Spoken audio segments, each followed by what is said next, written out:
that the story would have gone a little differently, because I'm sure one of your buddies said, hey, Paul, yeah, this gal, she's really sweet on you. And I get to see Paul go, well, yeah, that's nice, but I gotta go play basketball right now or something.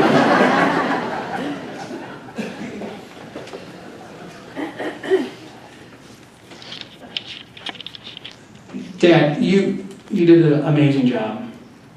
Mom adored you, loves you so much. If you were running late from leaving the house, she would call, where's Paul?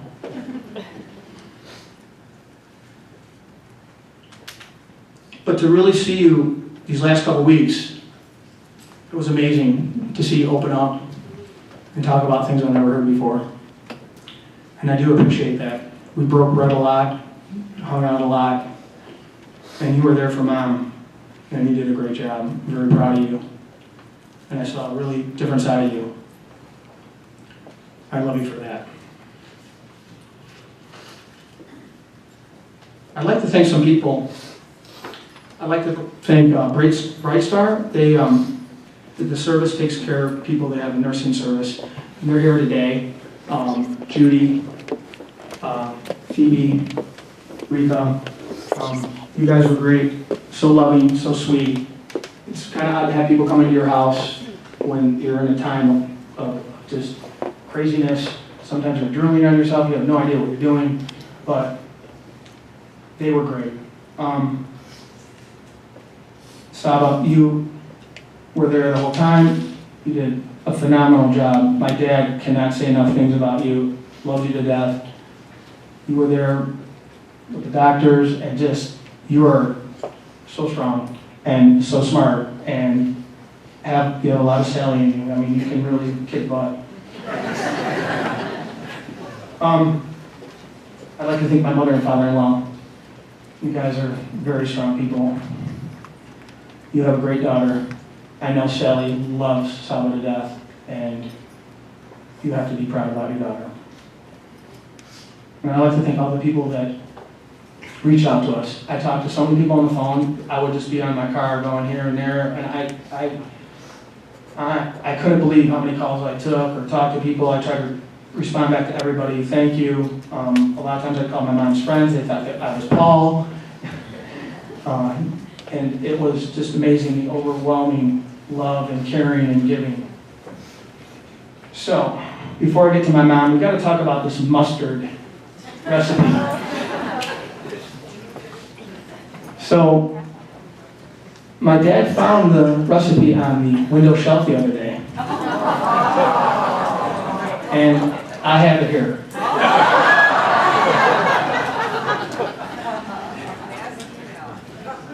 Here it is. It's just funny that it was brought up so many times before I brought it up. But that helped.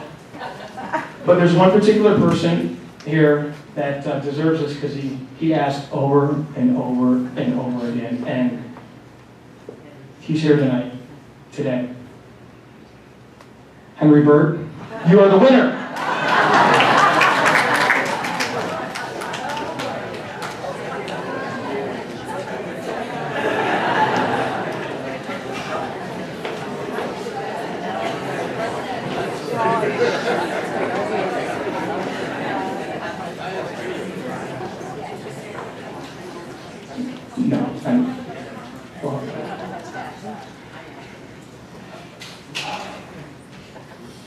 You know, Sally didn't believe in call waiting.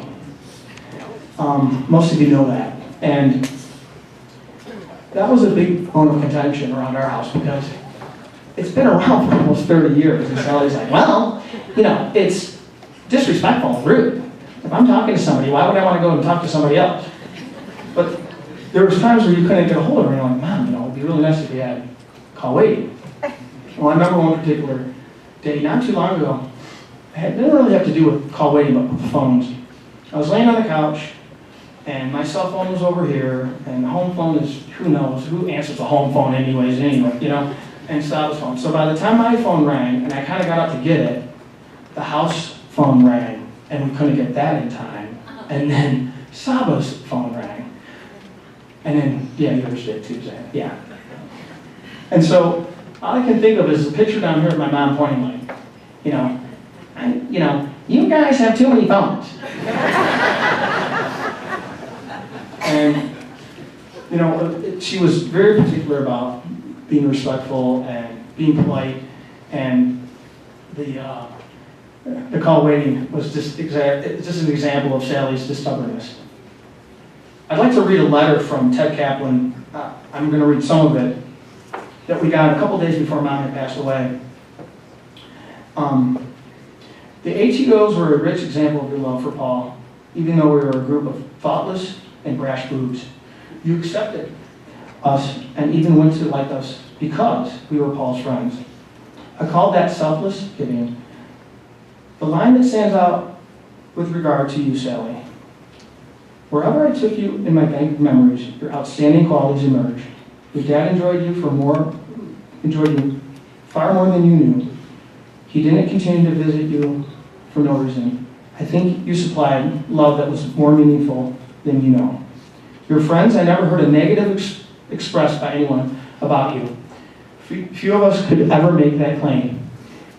Your very nature brought relief to severely affected folks. Your children and grandchildren, they furnished you with such pleasure. All had a loving relationship with you. You always had just the right touch with all of them. And with Paul, you were the epitome of exceptional life. Your home and memorable dinner parties where all the guests could relax and simply enjoy the wonderful dishes your home was an all-inclusive large tent. You are indeed held by all of us with warm friendship and reverence. I searched for some way to repay your countless kindness. I realized more than most the necessity of solitude at this time, but if you ever wish my presence, have someone call me and I will be there. We love you, Sally, Ted. And I really think this really reflects what people thought of my mom. Ted, I haven't seen him in years. He's a great person. He went to college with my dad. So, Sally had this thing about weather.